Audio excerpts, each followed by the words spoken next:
My name is Ava. I'm 29. I live in a quiet apartment in Portland, Oregon.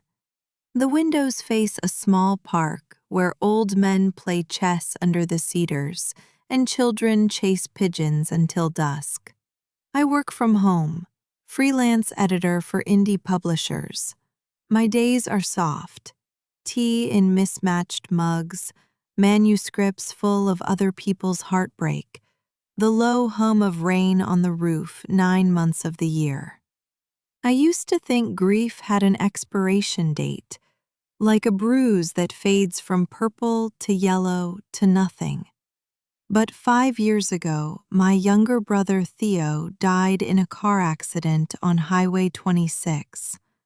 He was 22, bright, reckless, the kind of person who made everyone feel like the best version of themselves just by being near him. He was coming home from a late shift at the coffee shop. The other driver was texting. Theo never made it to the hospital. I got the call at 2:17 a.m. from my mother.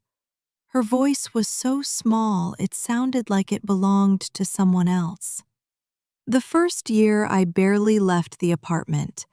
I canceled every deadline.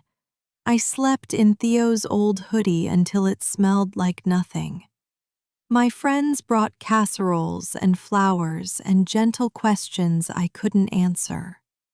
My mother called every day at the same time, as if routine could hold us together. My father stopped talking about the future. We all learned how to exist in the same room without mentioning the hole in the center. I started writing letters to Theo, not to send, just to breathe. I wrote them on the back of old receipts, on napkins, on the margins of manuscripts I was supposed to be editing. "You would have hated this book," I wrote once. "Too many metaphors about rain." I wrote about the way the park smells after a storm, about the song that came on the radio and made me pull over because I couldn't see through tears, about how I still reach for my phone to text him stupid memes at 3 a.m. One winter evening, I found an envelope in the mailbox. No stamp, no return address. Just my name in careful handwriting I didn't recognize. Inside was a single sheet of paper. "Ava, I was the one driving the truck that night. I've spent every day since trying to understand how to live with what I did. I don't expect forgiveness.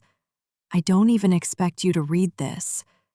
But I needed you to know that your brother's laugh is the last sound I remember clearly before everything changed.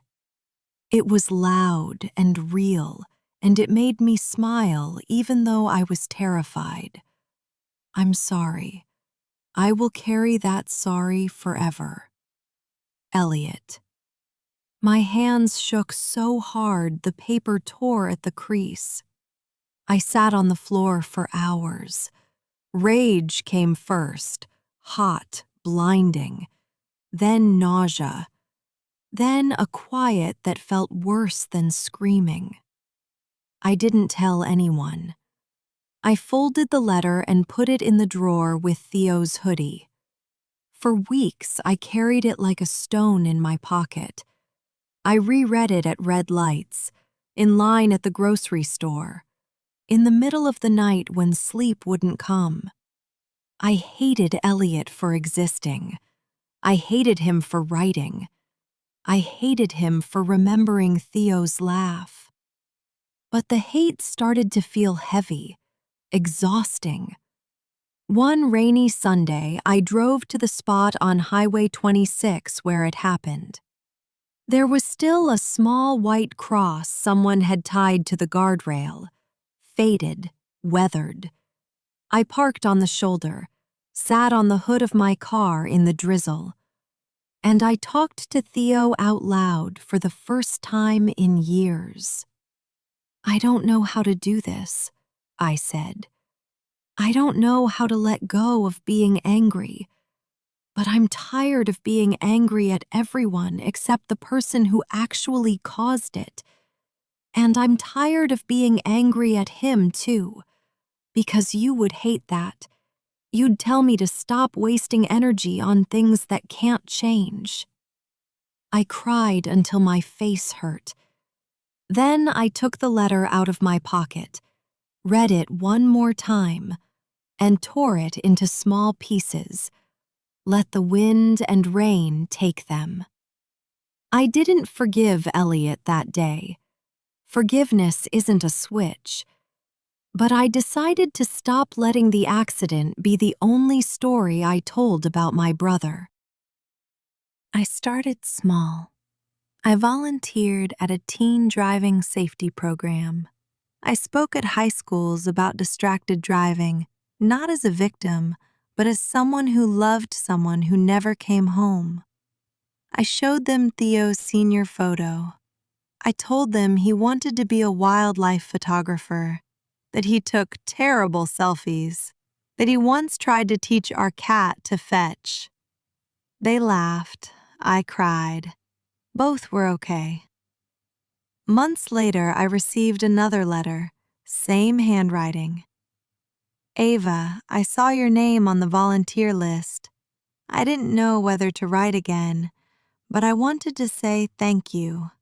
Not for forgiving me, I know that may never happen, but for turning pain into something that might keep someone else safe. That matters more than you know. Elliot. This time I didn't tear it. I folded it carefully, put it beside Theo's photo on the shelf. I'm 29 now. Some days the grief still arrives like a guest who won't leave. But it no longer owns the house. I laugh louder. I take more photos. I travel alone sometimes, short trips to the coast, long drives with Theo's favorite playlist. I keep his hoodie folded in the closet, not because I need to wear it, but because it still feels like proof he was here. Love doesn't end when someone dies. It changes shape. It becomes memory. It becomes stories you tell strangers so they drive more carefully.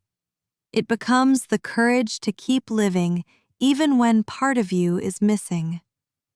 I still miss him every day, but I'm learning, slowly, messily, that missing someone doesn't mean you have to stay broken. It just means you loved them enough to feel the empty space forever. And that's not the worst thing in the world. It's the most honest thing I know.